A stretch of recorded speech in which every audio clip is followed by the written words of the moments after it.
Pero Jehová tenía preparado un gran pez que tragase a Jonás, y estuvo Jonás en el vientre del pez 3 días y 3 noches. Vuelvo a leer el versículo 4. Pero Jehová hizo levantar un gran viento en el mar, y hubo en el mar una tempestad tan grande que se pensó que se partiría la nave. Dios tiene un plan maravilloso para todo aquel que un día se encuentra con Jesús. A Abraham, Dios le dijo: sal de tu tierra, de la casa de tus padres, y anda a una tierra que yo te mostraré. Y tú serás una bendición por donde pases. El plan de Dios para sus hijos es que sus hijos sean una bendición por donde pasen. Pero Jonás, en lugar de ser una bendición en el barco, estaba siendo una maldición. ¡Qué tragedia! Un hombre llamado para ser bendición se había vuelto en una maldición. Por donde tú vas, ¿eres una bendición? Como padre, ¿eres una bendición? Como esposo, como esposa, como hijo, ¿eres una bendición? Como empleado, ¿eres una bendición? Como patrón, ¿eres una bendición? Es interesante. Yo tengo un hijo abogado. Él se casó hace unos 5 años atrás. Y el día de las bodas conocí a otros 2 socios de él en un estudio jurídico que ellos tienen en Brasilia. Y yo los veía a esos 2 socios, también abogados famosos allá, medio dislocados porque no había bebida, no había cigarro, no había baile, no era el ambiente de ellos. Y dejé todo y me fui a la mesa de ellos para hacer sala, ¿no? Para conversar un poco, para que ellos no se sintiesen fuera del ambiente. Y es impresionante lo que ellos me dijeron. Yo les dije: mire, yo les agradezco a ustedes por el apoyo que ustedes le dan a mi hijo. Y uno de ellos me dijo: mire, nosotros no le damos ningún apoyo. Él es un buen profesional, pero una cosa, nosotros 2 tenemos una gratitud profunda por él, porque él tiene algo que nosotros no tenemos. Él tiene fe, él cree. Y cuando a veces nosotros tenemos un caso casi perdido, cuando parece que ya no vamos a lograr nada, lo primero que hacemos es entrar a la sala de él, no para pedirle ideas con relación al trabajo, sino para pedirle que él haga una oración por nosotros, porque hay momentos en que solo Dios puede resolver algunos problemas. Bueno, eso es lo que Dios quiere para ti, que por donde tú vayas seas una bendición. Tú eres la luz, dijo Dios. Vosotros sois la luz del mundo, dijo Jesús. ¿Ya escuchaste hablar de la leyenda del rayito de luz?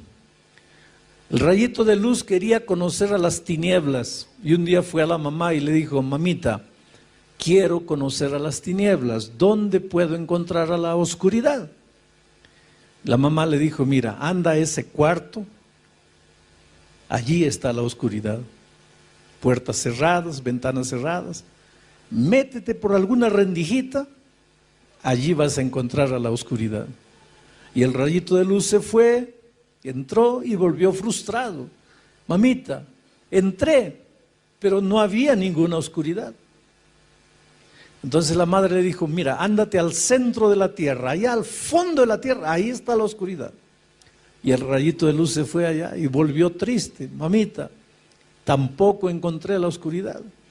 Y la mamá lo mandaba para aquí, lo mandaba para allá, y el rayito de luz volvía y le decía: mamá, no encuentro a la oscuridad. Y la mamá le dijo: mira, hijito, nunca vas a encontrar a la oscuridad, porque por donde tú vayas, todo va a quedar iluminado, porque tú eres un rayo de luz. Oh querido, tú eres un rayo de luz. Tú naciste para ser una bendición. Mucha gente se queja y dice así: esta vida es un infierno, esta vida es injusta, nadie me ama, nadie me quiere, nadie me acepta, todo el mundo me trata mal. Pero yo quiero darte una noticia que no sé si te va a gustar.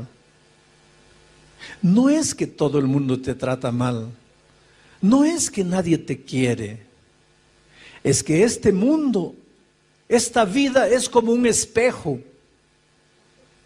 Si tú vas al espejo y le sonríes, el espejo te sonríe. Si tú vas al espejo con rabia en el rostro, el espejo te va a devolver la misma imagen. Si tú lloras delante del espejo, el espejo te va a devolver la imagen de alguien llorando. El problema es que tú andas con el rostro fruncido, andas quejándote de la vida, miras a las personas y nadie te gusta, vives criticando, mirando los defectos de las personas, pero quieres que te acepten, quieres que todos se traten bien. Querido, trata bien a las personas, ama a las personas, acéptalas como son. Tú no vas a cambiar la personalidad de los seres humanos. Ah, pero ese es muy hablador, acéptalo así hablador. Ese es muy callado, acéptalo callado. Ese es muy triste, acéptalo triste. Ese es muy nostálgico, acéptalo nostálgico. Porque cuando tú aceptes a las personas como son, las personas te van a aceptar a ti como tú eres. El problema es que nosotros queremos que las personas sean de la manera que nosotros queremos que sean. Pero si las personas cobran eso también de nosotros, ¿a dónde vamos? Jonás había nacido para ser una bendición, pero estaba haciendo una maldición. Y no estaba haciendo una maldición solo para la gente que estaba en el barco, estaba haciendo una maldición para sí mismo. Al escaparse de Dios, Jonás había perdido 4 cosas maravillosas. Y cada vez que tú no quieres compromiso con Dios, cada vez que tú corres de Dios, cada vez que tú te limitas a acompañar a Dios de lejos, pero no te acercas, no te comprometes, no te relacionas. Ahora mira, en los tiempos de Cristo, multitudes seguían a Jesucristo. ¿Cuántos comieron del pan en el milagro de la multiplicación de los panes y peces? Por lo menos unas 15,000 personas. Cuando crucificaron a Jesucristo, ¿dónde estaban esas 15,000 personas que comieron el pan que Jesús multiplicó? Es que eran personas que seguían a Jesús así de lejos, sin compromiso. Está distribuyendo pan, llego cerca. Está curando, voy allá. Está dando alguna bendición, corro, pero no quiero compromiso. Un paso siempre atrás. Siempre la humanidad fue así. Pero cuando tú vives distante de Jesús, cuando no quieres comprometerte, pierdes 4 cosas. Las 4 cosas que Jonás había perdido cuando decidió alejarse de Dios. En primer lugar, Jonás perdió su capacidad de orar. Perdió su capacidad de orar. ¿Recuerdas cuando leí el texto? Cuando la tormenta apareció, cuando el problema apareció, dice que cada uno de los marineros oraba a un Dios diferente. Cada uno tenía su Dios y cada uno clamaba a Dios. Yo creo que el jefe de los marineros convocó a una noche de oración especial, una reunión especial de oración para que Dios calme la tempestad. Y cada uno oraba a un Dios extraño. Ahora, la única persona que conocía al Dios verdadero, creador de los cielos y la tierra, dormía. Jonás, en la historia, es el primer cristiano que se durmió en una reunión de oración. Se bajó allá abajo y se echó a dormir. Si tú me haces una pregunta esta tarde, pastor, ¿cómo sé que me estoy alejando de Dios? Yo te respondo, cuando empiezas a perder tu capacidad de orar, cuando empiezas a orar poco, te estás alejando de Dios. Pero pastor, si el sábado estuve en la iglesia, no importa. Pero pastor, si yo soy anciano, no importa. Pero pastor, si yo pasé la lección de la escuela sabática, no importa. El hecho de que vienes a la iglesia no mide tu comunión con Dios. El hecho de que tienes un cargo en la iglesia no mide tu comunión con Dios. Lo que mide tu comunión con Dios es tu capacidad de orar.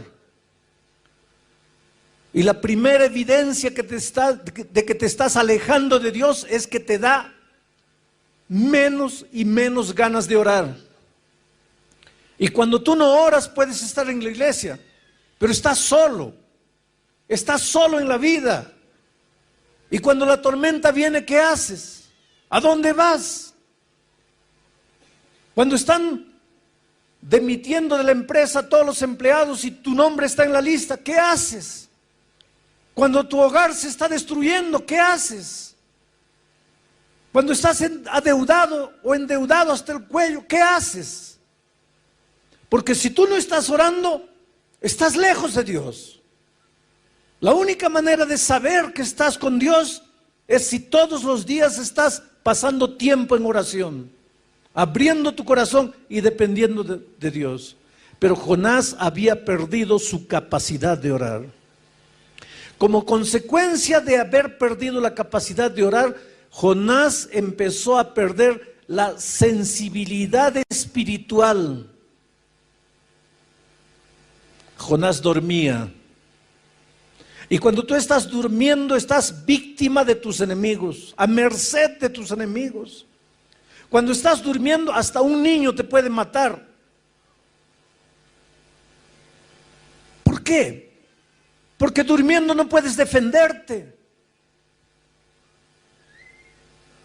Al alejarse de Dios, Jonás estaba perdiendo la sensibilidad espiritual. Mira, todos los marineros en el barco se daban cuenta que había un problema. Jonás no.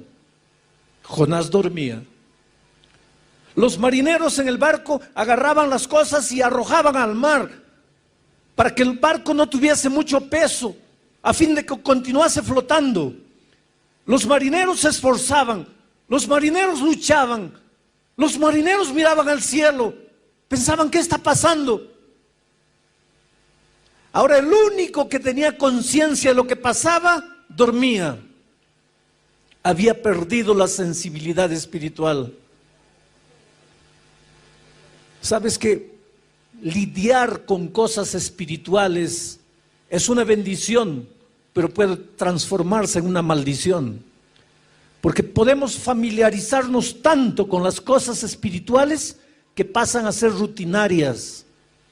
Dejan de ser especiales, dejan de ser sagradas. Tórnanse comunes, tórnanse simples. Pierdes la sensibilidad espiritual. Hay tanta violencia en el mundo, hay tanto secuestro, explosionan las torres, hay guerra, hay terremoto, hay tsunami. ¿Cuándo escuchaste hablar de tsunami? A no ser de estos últimos años. 10 años atrás, ¿sabías lo que era tsunami? Hoy día, ¿alguien no sabe lo que es tsunami? Todo el mundo. Quiere decir, algo está sucediendo en nuestro mundo. Algo está pasando. Y hay mucha gente que no conoce a Dios, que no conoce la palabra de Dios, pero se pregunta, ¿qué está pasando? Y muchos que están en la iglesia duermen. No se dan cuenta. Están perdiendo la sensibilidad espiritual. Al perder su capacidad de orar, Jonás pierde su sensibilidad espiritual. Y al perder la sensibilidad espiritual, Jonás pierde su capacidad de oír la voz de Dios. Se endurece, se adormece y duerme. Y querido, ay de ti y de mí si un día perdemos la capacidad de escuchar la voz de Dios.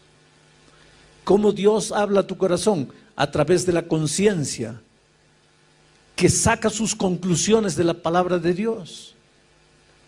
Pero cuando Dios te habla y no le escuchas, te sigue hablando y no le escuchas, te continúa hablando y no le escuchas, tu corazón se va endureciendo, endureciendo, endureciendo, y llega un momento en que Dios puede gritar a tus oídos y ya no escuchas, porque pierdes la capacidad de escuchar la voz de Dios.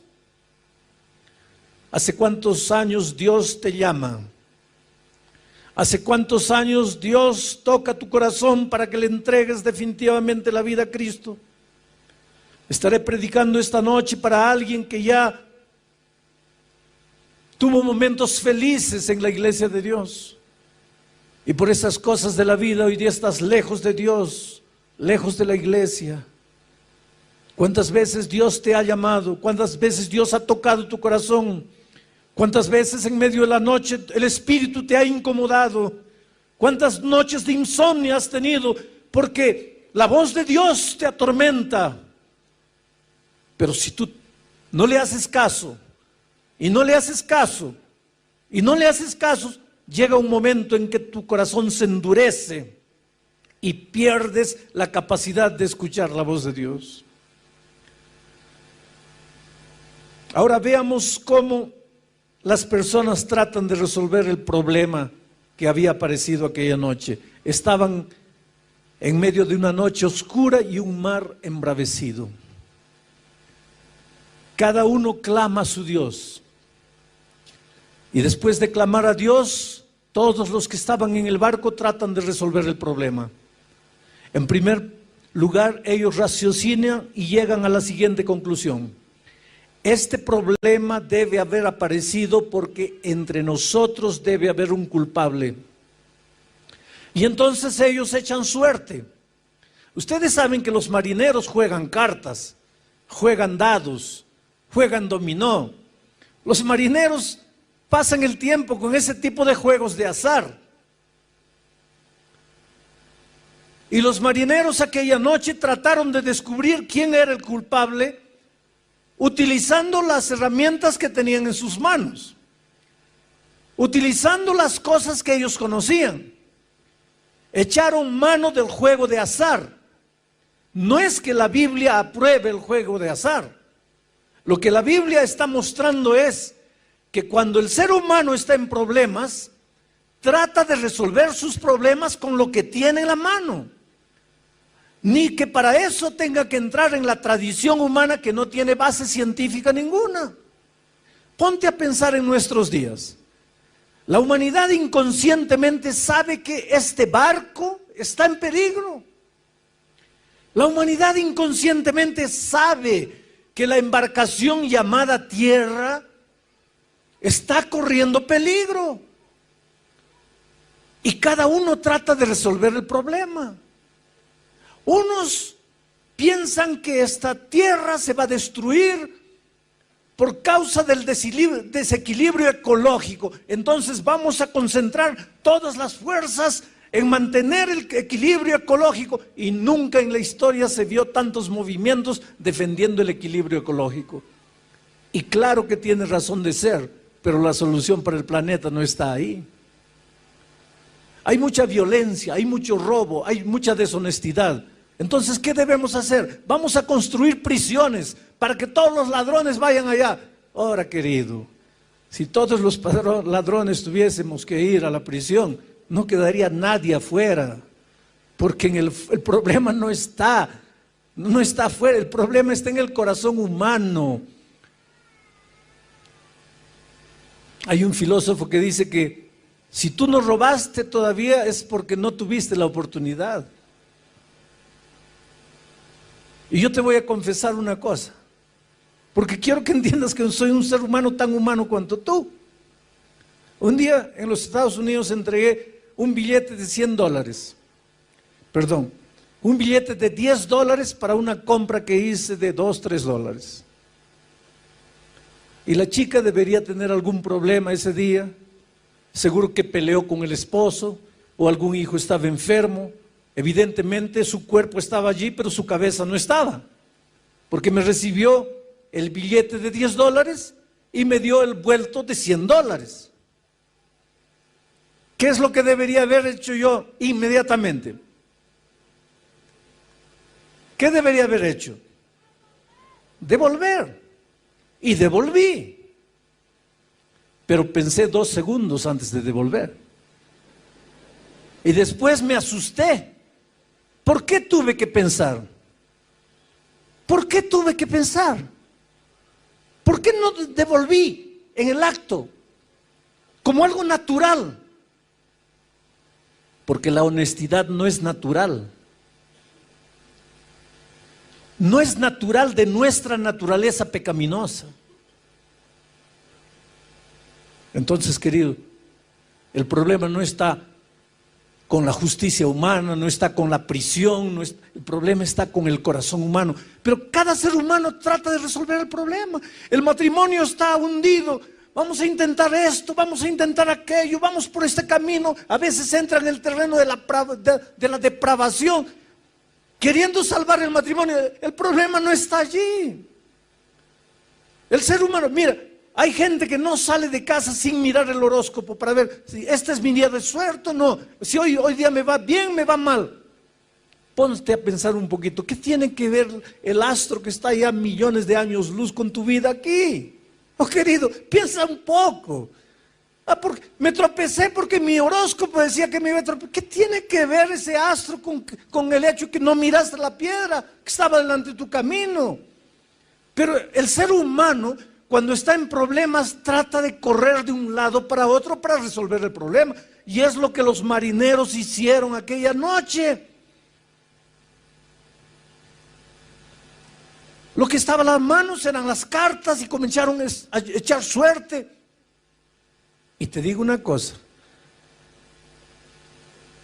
cuando los seres humanos son sinceros, y aunque no estén en el camino correcto, porque no conocen otra verdad, Dios puede manifestarse a ellos. Y fue lo que sucedió aquella noche, porque la suerte cayó a Jonás. Y ahora los marineros fueron a Jonás y le preguntaron: ¿qué hiciste? ¿Por qué nos trajiste esta maldición? Ahora miren la actitud de Jonás. Jonás pensaba que la solución para los problemas estaba en las manos del propio ser humano. Jonás llegó a la siguiente conclusión: yo pequé, yo traje este problema, yo traje esta maldición, entonces yo voy a pagar por lo que hice. Arrójenme al mar y cuando yo me muera, ustedes se van a quedar en paz. Jonás era un profeta de Dios. Jonás conocía el tema de la gracia redentora. Hay muchos cristianos sinceros que piensan que en el Antiguo Testamento la enseñanza es salvación por las obras y que en el Nuevo Testamento la enseñanza es salvación por la gracia. Pero si tú lees la Biblia desde el Génesis hasta el Apocalipsis, vas a ver que la única enseñanza bíblica es la salvación por la gracia. Por las obras nadie se salva. Por la ley nadie se salva. Por guardar mandamientos nadie se salva. Desde el jardín del Edén, cuando un cordero fue sacrificado para preparar vestidos para cubrir la desnudez del hombre, Dios estaba diciendo que la salvación es únicamente por la gracia de Jesucristo, porque ese cordero simbolizaba al Cordero de Dios que tiraría el pecado del mundo. Cuando Israel todos los días ofrecía sacrificio y un corderito era sacrificado, el mensaje era: la salvación es únicamente por la gracia. Por lo tanto, Jonás conocía el tema de la salvación por la gracia, pero él no creía. Él tenía una manera de pensar: el que la hace, la paga. Yo la hice, entonces merezco morir. Y es verdad, queridos. La Biblia dice: por cuanto todos pecaron, están destituidos de la gloria de Dios. Pablo afirma: la paga del pecado es la muerte. Todos esta noche merecemos morir. No hay justo ni siquiera uno, dice la Biblia. No hay quien busque el bien. Está en nuestra naturaleza el pecado. Nuestra inclinación natural es hacia el mal. Por lo tanto, aquí nadie tiene derecho de ser salvo. La salvación no es por derecho. La salvación no es por merecimiento. La salvación no es porque has hecho alguna cosa buena. La salvación no es por puntos que ganaste. La salvación no es una medalla de honra que recibes. La salvación es únicamente por la gracia de Cristo, porque Él te ama a pesar de lo que has hecho, a pesar de tu pecado, a pesar de la vida que has vivido, a pesar de que creas o no creas. Dios te ama y quiere salvarte. Pero Jonás no entendía eso. Por ejemplo, cuando Jonás decidió escaparse de la presencia de Dios, fue porque Dios le dijo: levántate, ve a Nínive y profetiza. Y Jonás, más adelante vamos a ver eso, le dice a Dios: yo hubiera ido a Nínive a profetizar si yo hubiera sabido que tú los ibas a destruir. Pero Dios, yo te conozco y yo sé que si yo predicaba en Nínive, los ninivitas se iban a arrepentir y tú los ibas a perdonar. Y en mi opinión, esa gente no merece perdón. Por lo tanto, yo me escapé. Yo no fui a Nínive porque tú no ibas a cumplir con tu palabra. Y ahora, cuando Jonás le dijo a los marineros: arrójenme al mar, y los marineros lo arrojaron al mar, yo imagino la escena, déjenme imaginar. Jonás dando vuelta en el agua antes de hundirse. Las ondas como un remolino tratando de hundirlo. Y Jonás ya solo con la cabeza para afuera, mirando al cielo y diciéndole a Dios: ¿está viendo, Señor? Es así que se trata al pecador. Pecó, murió. Conocer. No es porque me viste escuchar predicar un sermón y ya conozco al pastor Bullón. Conoces mi cara, pero no conoces cómo reacciono yo delante de las dificultades, delante de los momentos difíciles. Pero los que conviven conmigo sí, porque para conocer a una persona hay que convivir. Entonces, para confiar en Dios tienes que convivir con Dios. Si no convives con Dios, no lo puedes conocer. Y si no lo conoces, no puedes confiar. Y si no confías, no tienes fe. Entonces, ¿qué fe te va a guardar para el día final? Porque Pedro en el texto de anoche decía: es la fe la que te va a guardar para el día de la salvación. Conocer a Jesús. ¿Cómo se convive con Jesús? Estudiando la Biblia todos los días, aunque no tengas ganas de estudiar la Biblia. ¿Por qué digo aunque no tengas ganas? Porque generalmente no te va a dar ganas de estudiar la Biblia. ¿Por qué? Porque tienes naturaleza pecaminosa, y a la naturaleza pecaminosa pues le gusta ir a la iglesia, cantar, emocionarse, escuchar un sermón y listo ya. Eso es lo que le gusta a la naturaleza pecaminosa, pero eso no es convivir con Dios. Si tú quieres convivir con Dios, tienes que estudiar la Biblia todos los días, aunque no tengas ganas de estudiar. Tienes que orar aunque no tengas ganas de orar. Y tienes que buscar a una persona y traerla para Jesús, como hizo Claudia. Conoció el Evangelio, fue y trajo a Jesús y ahora tiene la alegría de verlo bautizado. Eso es lo que tienes que hacer. Entonces tu fe, esa confianza en Dios te va a guardar para el día final. Pero entonces ahora entramos al texto de hoy. Para que sometida a prueba vuestra fe. ¿Qué cosa es vuestra fe? Vuestro conocimiento de Dios, vuestra confianza en Dios. Quiere decir que tu fe va a ser sometida a prueba. Y va a ser sometida a prueba mucho más preciosa que el oro. Esto es interesante. Los mineros agarran el oro y lo ponen a altas temperaturas de fuego. ¿Para qué? El oro es colocado a tan altas temperaturas de fuego que el oro se vuelve líquido, comienza a hervir el oro. De tanto calor comienza a hervir el oro. Y entonces le echan algunas mezclas químicas para que toda la escoria vaya saliendo. Y sale toda la escoria y se queda el oro puro. Y cuanto más fuego le ponen al oro, más puro se queda el oro. Por eso ustedes han escuchado hablar de oro 18 quilates, 22 quilates. Eso es pureza del oro. Y el oro más puro es el oro que ha sido más quemado. Ahora es interesante, porque si le colocamos fuego a este púlpito, el fuego lo quema. Pero si le colocamos fuego al oro, el fuego lo purifica al oro. Destruye al púlpito, pero purifica al oro. Ahora dice el texto bíblico de Pedro que el fuego es la prueba, son las pruebas de la vida. Dios manda, no voy a decir manda, Dios permite que las pruebas lleguen a tu vida. Estoy diciendo Dios permite, no Dios manda, Dios permite. Porque te voy a decir una cosa, y entiende bien esto. ¿Qué cosa es prueba? Todo lo que te hace sufrir, lo que te hace llorar, lo que te aflige, pérdida del empleo, tu hijo se enferma, tu mamá muere, tu esposo te abandona.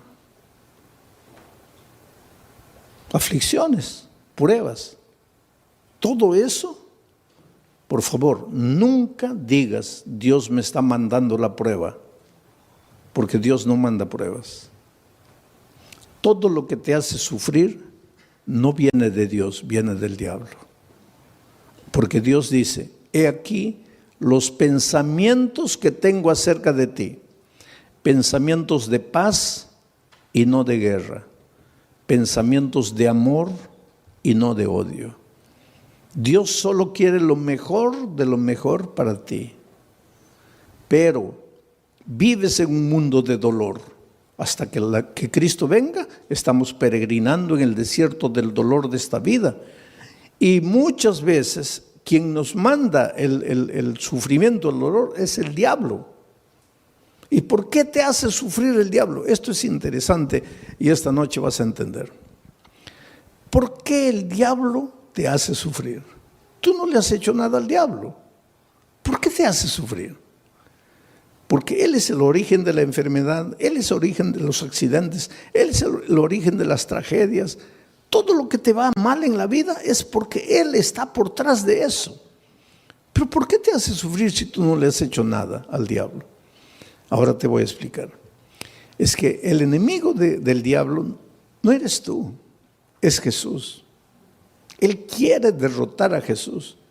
¿Te acuerdas en el cielo? El diablo se levantó queriendo usurpar el lugar de Jesús. Hubo una pelea en el cielo, dice Apocalipsis, hubo una batalla, el diablo perdió y fue expulsado del cielo. Pero cuando el diablo salió del cielo, déjame imaginar esta escena. El diablo estaba saliendo y miró y le dijo a Jesús, está bien, me venciste una vez, pero la pelea no está acabada. Me venciste ahora, pero ya vas a ver cuando nos encontremos por segunda vez. Y fue expulsado.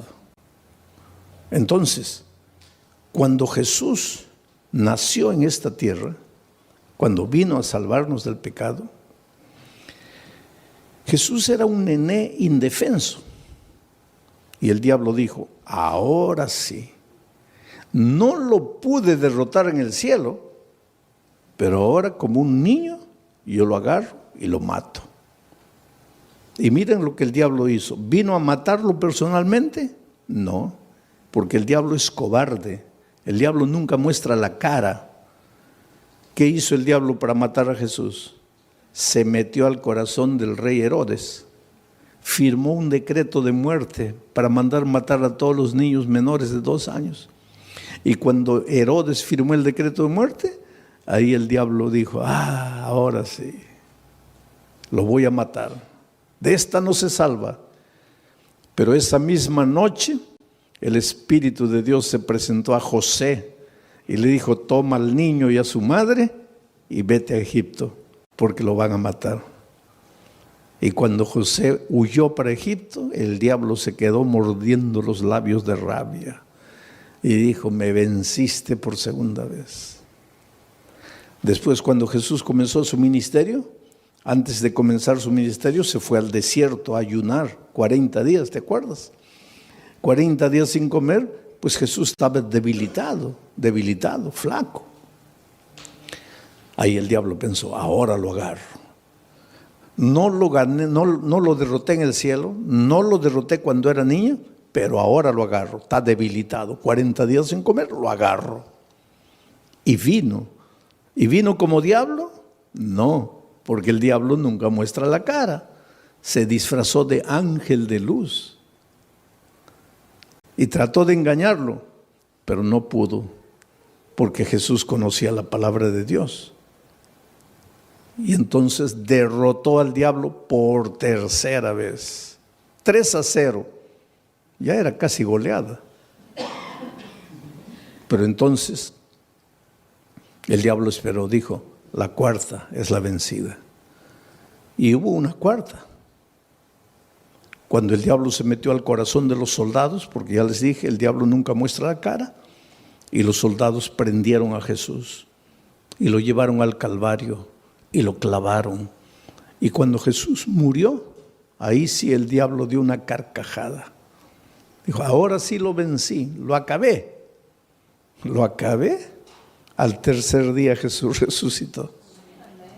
Y al resucitar, ahí sí, es como si hubiera agarrado una estaca y lo hubiera clavado en el corazón del diablo. El diablo sabe que está perdido, está derrotado. El diablo no te puede hacer nada, querido. El diablo ya está perdido. El diablo ya con Cristo no puede.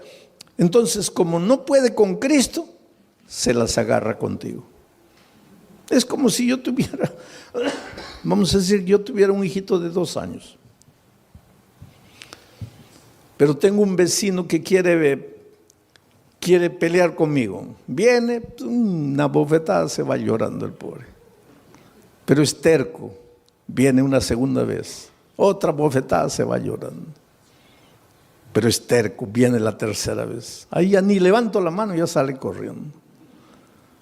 Entonces llega a una conclusión mi vecino, no, con este no puedo, este fuerte. Entonces aprovecha que yo me vengo a Corpus Christi a predicar y agarra a mi hijito de 2 años a puntapiés y lo revuelca en la calle. Pues eso es lo que el diablo hace. Con Cristo no puede. Entonces él sabe que lo que más Jesús ama eres tú. Y ya que no puede con Cristo, se las agarra contigo y te hace sufrir y te hace perder el empleo y hace que tu hijito nazca enfermo y esto y aquello. En realidad el diablo no tiene nada contra ti. Él te hace sufrir porque sabe que haciéndote sufrir a ti, está haciendo sufrir al Señor Jesucristo.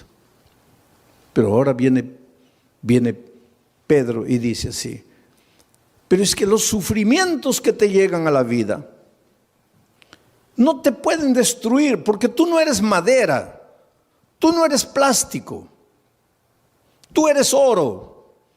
Y si el fuego de la prueba purifica el oro, mucho más el fuego del dolor, del sufrimiento, va a purificar tu fe.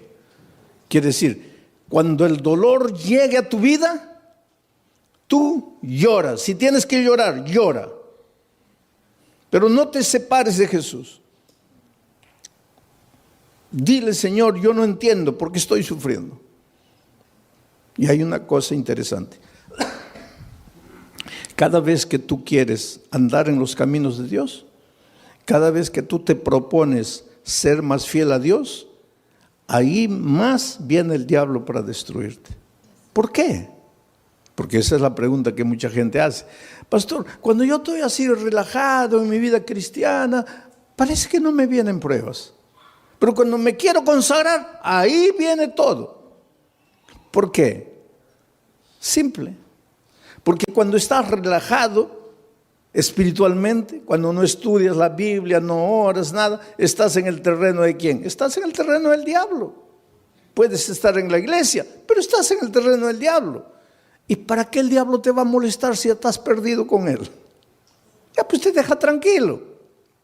Pero cuando viene una semana de oración y tú te entiendes que tienes que reconsagrarte y comienzas a estudiar la Biblia, a estudiar la palabra de Dios, ahí el diablo se asusta. ¿Por qué? ¿Qué dice? No, este se me va a escapar, se me va a escapar. Entonces, para desanimarlo, le mando una prueba. Y la prueba, en lugar de purificarte como al oro, ¿qué hace contigo muchas veces? Te desanima. Es por eso que cuando la prueba es más fuerte, es más que tienes que agarrarte de Jesucristo y no desanimarte. En el Brasil yo estaba haciendo una campaña evangelística en un estadio, y una señora que no era adventista, no era cristiana, nada, nunca iba a ninguna iglesia, nada, pero era una buena mujer, sentimientos nobles. Hay mucha gente que no está en ninguna iglesia, no conoce la palabra de Dios, pero pues escucha la voz de Dios en su corazón y camina, anda bien. Y de repente esta señora vio en la televisión la propaganda de que yo iba a predicar esa noche en el estadio. Ahora, ese día era su cumpleaños. Y de mañanita el esposo entró al cuarto y le dice: mira, hija, estoy sin mucho dinero, no he podido comprarte un buen regalo, pero te he comprado un regalito. Y le dio una cajita. Y ella abrió y era la llave de un carro. Y cuando salió al patio, ahí estaba el carro, un carro importado, último modelo. ¡Qué felicidad! Su cumpleaños. Primera felicidad, el esposo se acordó de su cumpleaños, porque hay muchos esposos que ni se acuerdan del cumpleaños de la esposa. Segunda felicidad, le regaló. Tercera felicidad, no le regaló cualquier cosita, le regaló un carro último modelo.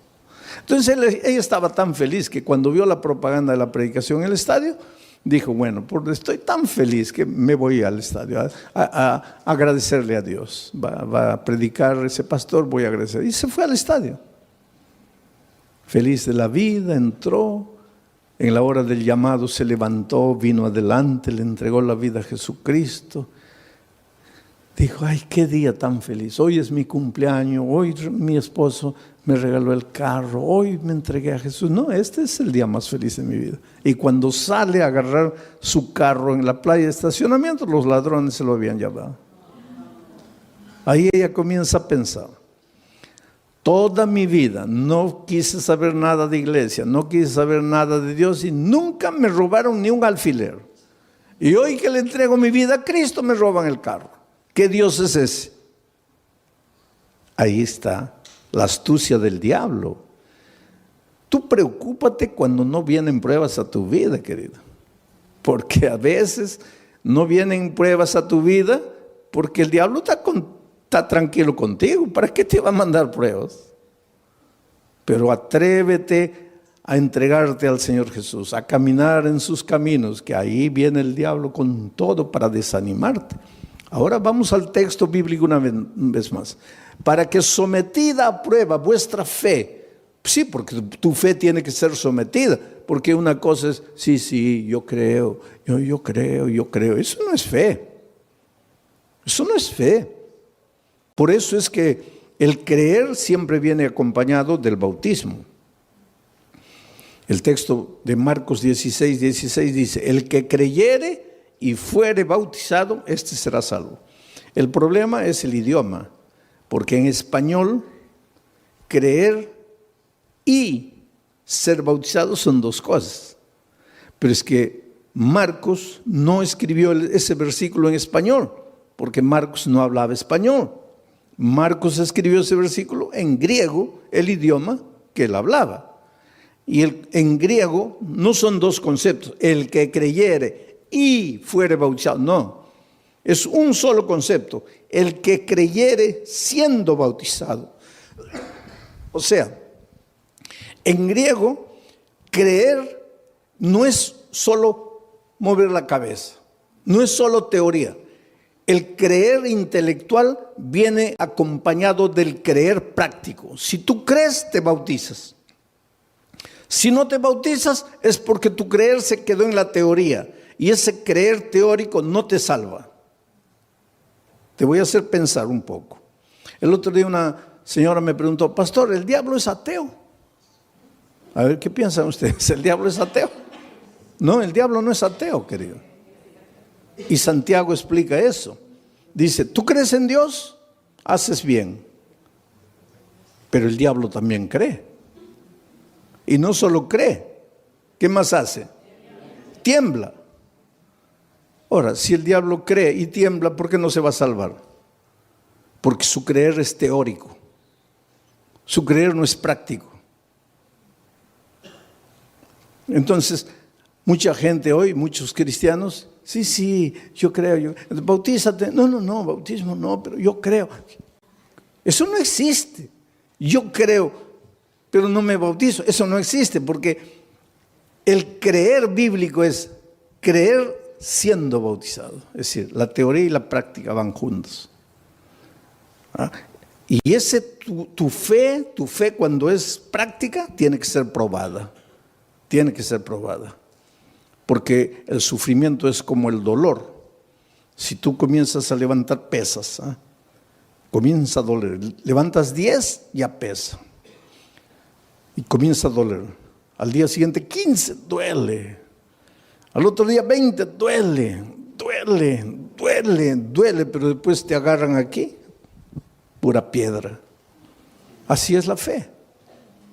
Cuanto más te duele, cuanto más dolor viene, cuanto más sufrimiento, tu fe más fuerte, más fuerte, más fuerte. Es por eso que en medio del dolor tienes que agradecer a Dios, porque Él sabe, Él no te manda el dolor, pero Él aprovecha el dolor que el diablo te manda para fortalecer tu fe. Para que sometida a prueba vuestra fe, mucho más preciosa que el oro, el cual, aunque perecedero, se prueba con fuego. El oro que perece, que es de esta tierra, se prueba con fuego. Entonces, si el oro se prueba con fuego, la fe, que vale mucho más, ¿cómo no se va a probar con fuego? Claro que tiene que venir el fuego del dolor. Para que sometida a prueba vuestra fe, mucho más preciosa que el oro, el cual, aunque perecedero, se prueba con fuego, para que entonces vuestra fe sea hallada en alabanza, gloria y honra. Quiere decir que tu fe es bombardeada por el diablo. Te arranca lágrimas, te hace sufrir. Muchas veces sientes que ya no puedes resistir de tanto dolor, de tanto sufrimiento. Aguanta un poco. En el nombre de Jesucristo, aguanta. ¿Por qué? Porque tu dolor se va a transformar en alabanza, gloria y honra. ¿Pero cuándo? ¿Cuándo? Lee la Biblia y respóndeme. ¿Cuándo? Cuando Cristo venga. Ahora me vas a decir, pastor, pero cuando Cristo venga todavía, yo preferiría ahora. Pues eso es lo que mucha gente hace. Prefiere la hora, cortito, y pierde la eternidad toda. Yo cuando era chico, íbamos a salir de vacaciones, las pocas tal vez la única vacación que salí con mi padre, mis hermanos.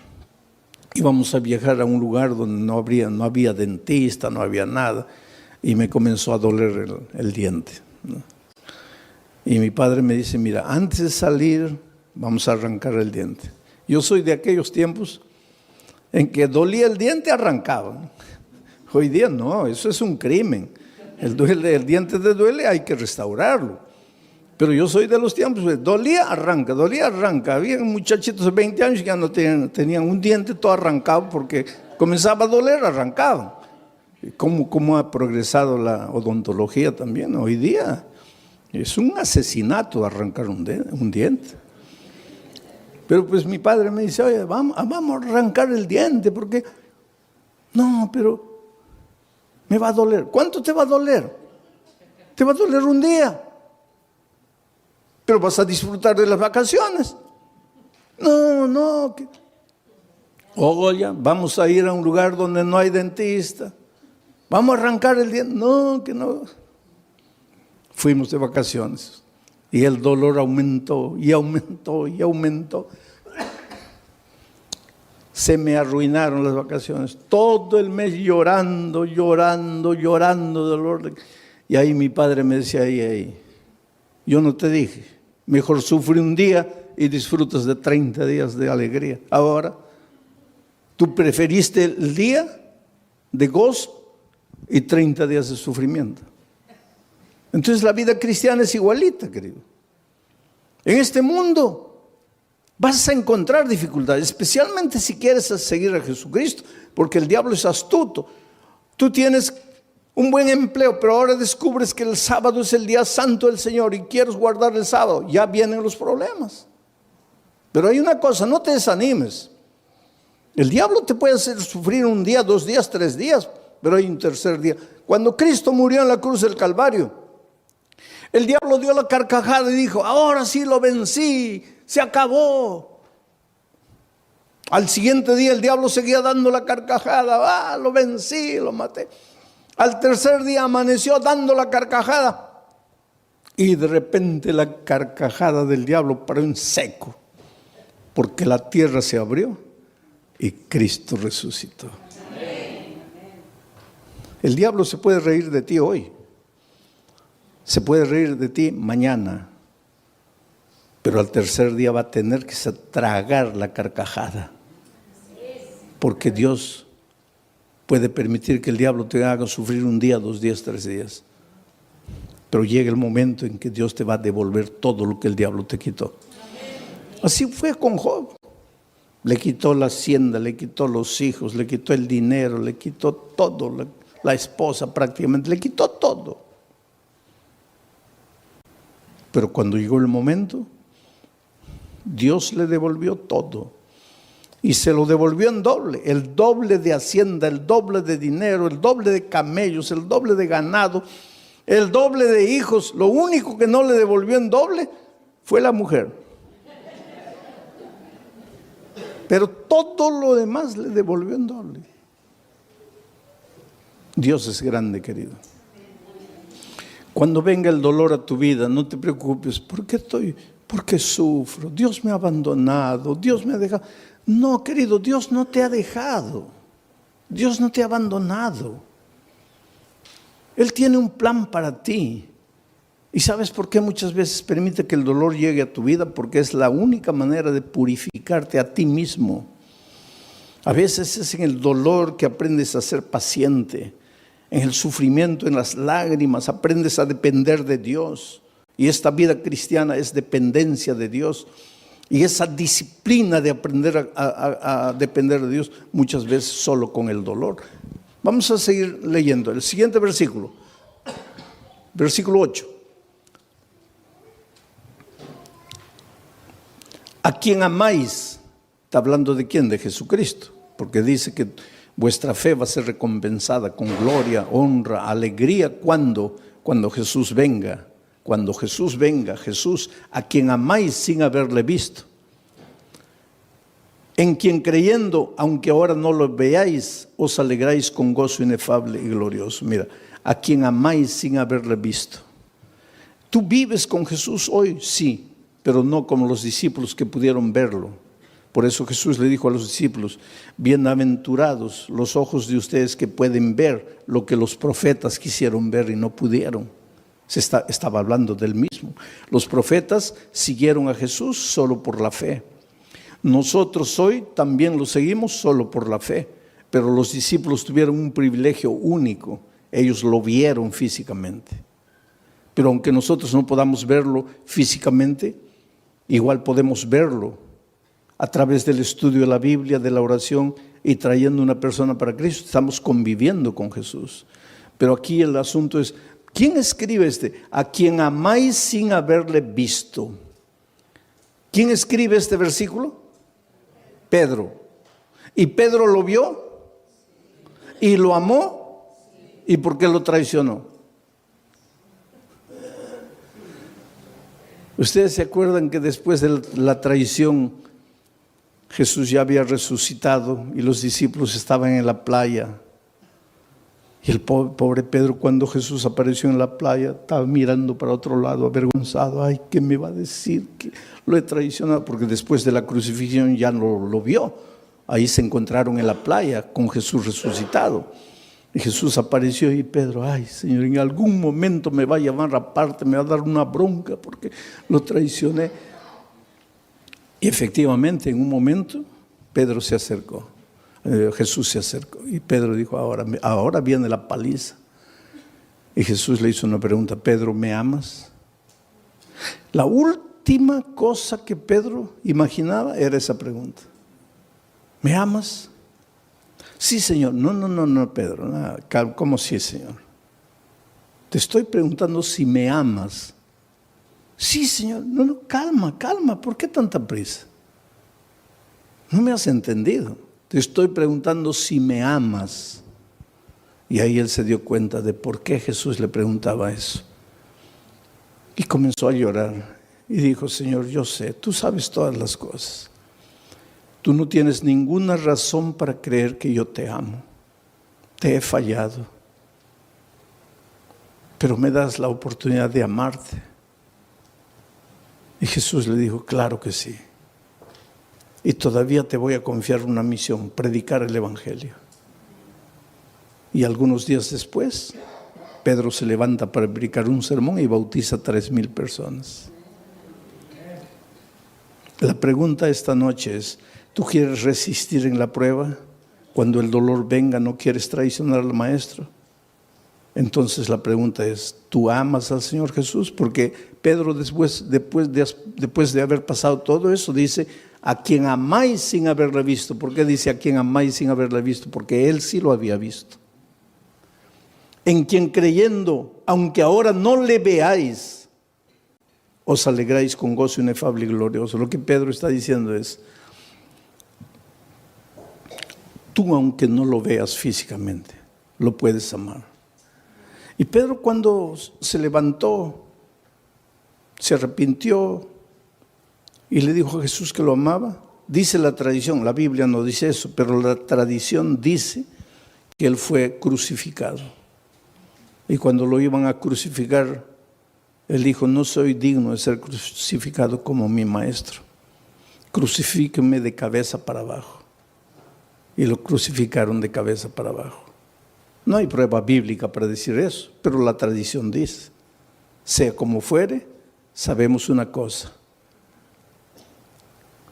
después de transformado por el poder de Dios, él ya no tuvo miedo de morir por Dios. Oh, querido, Dios tiene un plan muy, muy bonito para tu vida. Las tristezas y dolores que llegan a tu vida tienen sentido, pero tienen sentido cuando tienes fe.